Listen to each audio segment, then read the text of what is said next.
Let's travel back in time to see how a simple lumber town grew into the capital of a nation. Welcome to Ottawa, the heart of Canada and the country's capital.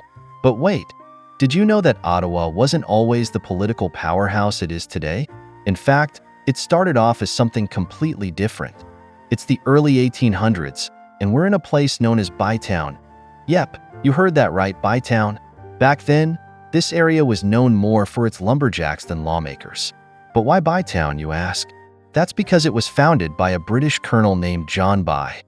Colonel By had a big job.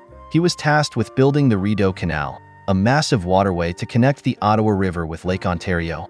Sounds straightforward, right? Not so fast. The canal was built as a defense measure against, you guessed it, the Americans. Just in case they got any funny ideas after the War of 1812. The canal was completed in 1832, and Bytown quickly grew. But it was still a rough and tumble lumber town.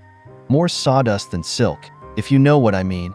So, how did this rugged outpost become the capital of a country? For that, we need to jump ahead a few decades.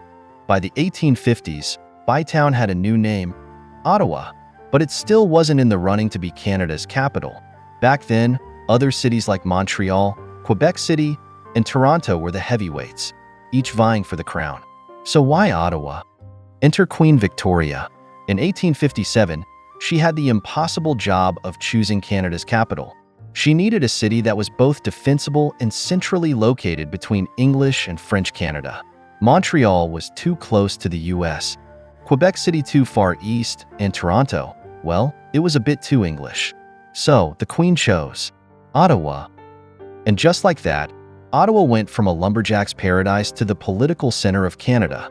People were shocked. Who would have guessed this rugged town would rise to such heights? Ottawa's journey from a lumber town to Canada's capital is a classic underdog story.